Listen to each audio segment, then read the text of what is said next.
જય શ્રી કૃષ્ણ મિત્રો, હું આજે તમારા માટે રવાના ઢોકળા બનાવવાની રેસીપી લઈને આવી છું। તો હવે રેસીપી શરૂ કરીએ।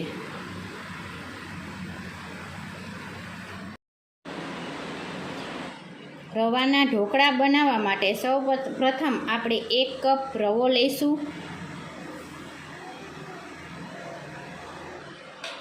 અને આપણે જેટલો રવો લીધો હોય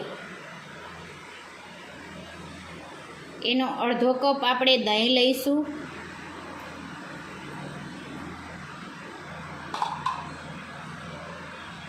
સ્વાદ અનુસાર મીઠું નાખીશું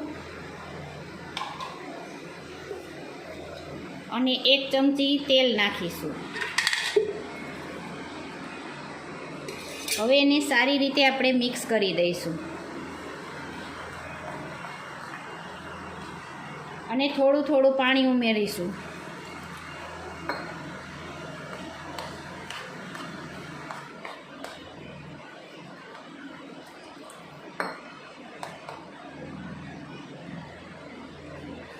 હવે આપણે જોઈ શકો છો આવી રીતનું બેટર તૈયાર કરી લેવાનું છે। તો આપણું બેટર તૈયાર છે। હવે આપણે એને 15 મિનિટ માટે ઢાંકીને રાખી દઈશું। હવે આપણું બેટર તૈયાર થઈ ગયું છે, તો આપણે એને જોઈ લઈએ।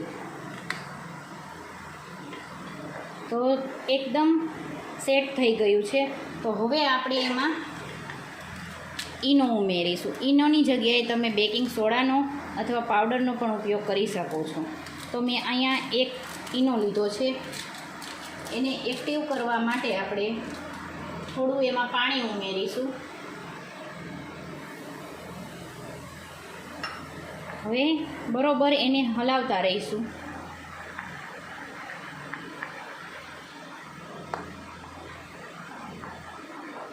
તો મિત્રો, તમે આ રીતે જો રવાના ઢોકળા બનાવશો તો તમારા ઢોકળા એકદમ પોચા થશે અને તમને ખાવામાં પણ મજા આવશે। તમારે જો આથા વગરના ઢોકળા બનાવવા હોય તો મારી રેસીપી જરૂર ટ્રાય કરજો અને તમે થોડીક વારમાં પણ આ ઢોકળા બનાવી શકો છો। સવારે બ્રેકફાસ્ટમાં પણ લઈ શકો છો। તમને આ રીતે ઢોકળા બનાવશો તો સરસ બનશે, એકદમ રૂ જેવા પોચા। અને જો મિત્રો તમને મારો વિડીયો ગમ્યો હોય તો આગળ શેર કરજો અને મારી ચેનલને લાઈક કરજો, શેર કરજો અને સબસ્ક્રાઈબ કરજો અને રેસીપી ઘરે જરૂરથી ટ્રાય કરજો અને કમેન્ટમાં જણાવજો કે તમને આ રેસીપી કેવી લાગી છે। તો હવે આપણે તમે કોઈ પણ વાસણ લઈ શકો છો આ રીતનું, અથવા તો થાળી પણ લઈ શકો છો। એમાં તમે તેલ વડે ગ્રીસ કરી લેશો આખા વાસણને। આ રીતના તમારે ગ્રીસિંગ તેલ વડે કરી લેવાનું છે।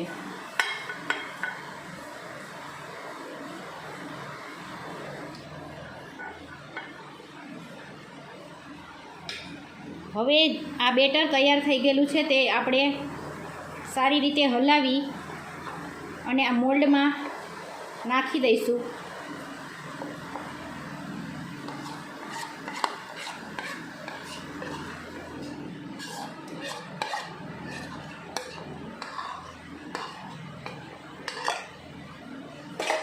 અને બબલ્સ ના રહી જાય એટલા માટે આ રીતે ફરી દબાવી અને રાખીશું। મેં અહીંયા પાણી પહેલેથી જ તૈયાર કરીને રાખ્યું છે। તમે આને ઢોકળાનું સ્ટીમ ના હોય તો તમે તપેલીમાં થોડું પાણી લઈ અને આ રીતનું મોલ્ડ રાખી અને પછી તેમાં આવી રીતના રાખીશું। મેં એને પહેલેથી ગરમ કરવા રાખેલું છે, તો એકદમ બરોબર સ્ટીમ થઈ ગયેલું છે। હવે આપણે એને 15થી 20 મિનિટ સુધી ઢાંકી દઈશું। અને જો મિત્રો, તમે આ તમારા બાળકોને લંચ બોક્સમાં પણ ઢોકળા કરીને આપી શકો છો, એને પણ બહુ સરસ લાગશે।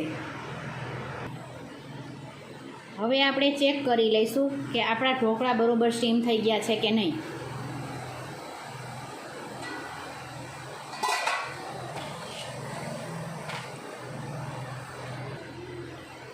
છરીની મદદથી ચેક કરી લઈશું આપણે।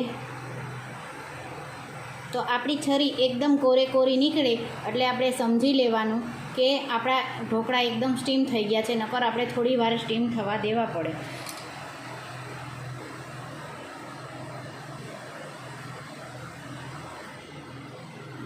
હવે આપણે એને બહાર કાઢી લઈશું.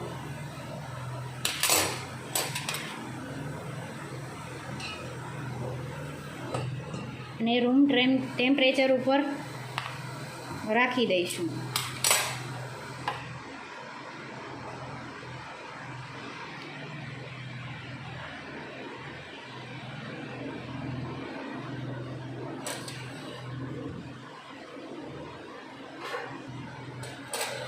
હવે આપણે એને કટ કરી લઈશું. આપણે થોડા ઠરી જાય પછી જ આપણે એને કટ કરશું, એટલે આપણા ઢોકળા સરસ રીતે બહાર આવે. નકર છે ને લોચો થઈ જાય, અંદર ભેગા થઈ જાય છે. આપણે ઠરીને જો કરીએ ને તો સરસ એકદમ ચોરસ થાય.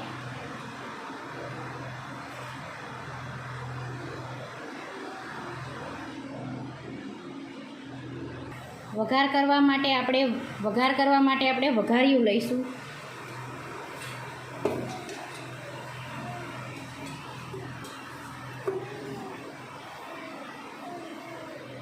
એમાં આપણે 1 ચમચી તેલ લઈશું.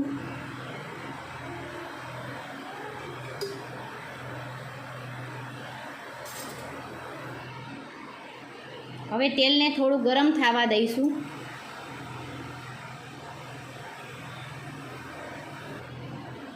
તો આપણું તેલ થોડું ગરમ થઈ ગયું છે. તો હવે આપણે એમાં મેં 1 ચમચી રાઈ, 1 ચમચી જીરું, થોડા તલ અને મીઠા લીમડાના પત્તા લીધા છે. તો હવે આપણે બધું એમાં ઉમેરી દઈશું.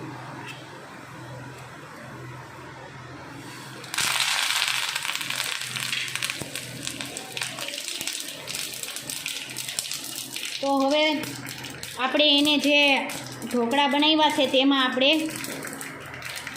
નાખી દઈશું.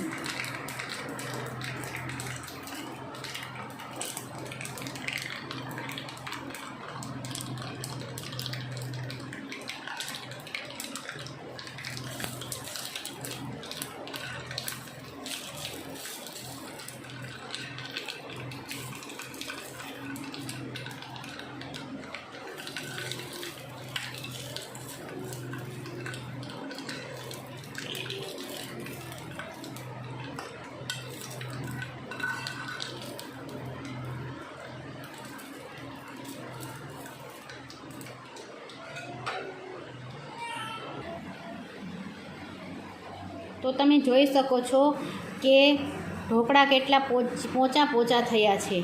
તો વિડીયો જોવા બદલે તમારો આભાર. Thank you.